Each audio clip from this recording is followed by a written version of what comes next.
ദേ ഈ കിടക്കുന്നവനുണ്ടല്ലോ, ഇവൻ ഞങ്ങളുടെ വീട്ടിലേക്ക് വന്നിട്ട് ഒരാഴ്ചയായി. എവിടുന്ന് വഴിതെറ്റി വന്നവനാണ്. ഇന്ന് ഇവനെ ഹോസ്പിറ്റലിൽ കൊണ്ടുപോയിട്ട് ഇവൻ്റെ ഫുഡും ചെക്കപ്പൊക്കെ നടത്താമെന്ന് കരുതിയിട്ടോ. അങ്ങനെ ഒരു പെട്ടി സംഘടിപ്പിച്ചു. ഇവനെ ഉറങ്ങുമ്പോൾ തന്നെ തൂക്കിയെടുത്ത് കൊണ്ടുപോകാമെന്നായിരുന്നു കേട്ടോ. കാരണം വണ്ടിയിൽ ഇരിക്കുമോ എന്നൊന്നും അറിയില്ല. അപ്പം അങ്ങനെ അവനെ തൂക്കിയെടുത്ത് ഒരു പെട്ടിയിലേക്ക് ആക്കി.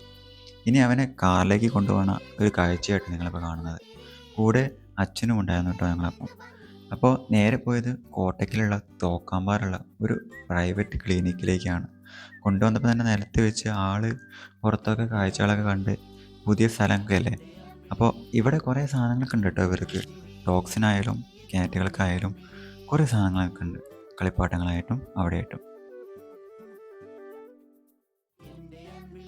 അങ്ങനെ കുറച്ച് നേരം അവിടെ ഇരുന്നപ്പോഴാണ് ഇവന് കമ്പനിക്കായിട്ട് ഒരാൾ കയറി വന്നു കേട്ടോ. ഇവന് സർജറിക്ക് വേണ്ടി വന്നതായിരുന്നു. അപ്പോൾ അങ്ങനെ രണ്ടുപേരും അവിടെ കുറേ നേരം വെയിറ്റ് ചെയ്തിട്ട് ഇവൻ്റെ ഊഴമായിട്ടോ. ഇവനവിടെ കയറ്റി വെച്ചതും ഇവൻ അവിടെ കണ്ട ഫോട്ടോ കണ്ടിട്ട് ഇവൻ കയറി ഒച്ച ഉണ്ടാക്കാൻ തുടങ്ങി കേട്ടോ. കണ്ടില്ലേ, ഇവനേക പൂച്ചക്കുട്ടീനെ കണ്ടിട്ട് ഫോട്ടോ കണ്ടിട്ട് ഒച്ച ഉണ്ടാക്കുന്ന സീനാണ് കേട്ടോ നമ്മൾ കാണുന്നത്. ആകെ അലമ്പായിരുന്നു ഇവനവിടെ. അപ്പോൾ ആകെ ഇച്ചിരി പോകുന്ന സാധനമാണെങ്കിലും ഇവൻ്റെ കയ്യിലൊരു ആകെ സീനാണ് കേട്ടോ. അപ്പോൾ നിങ്ങളിപ്പോൾ കാണുന്നത് ചെള്ള് എങ്ങനെ മരുന്ന് ഒഴിക്കുന്ന രീതിയാണ് കേട്ടോ. സ്കിന്ന് കാണാനല്ലേ, സ്കിന്നിലാണ് ഒത്തിക്കേണ്ടത്, രോമത്തിലല്ല.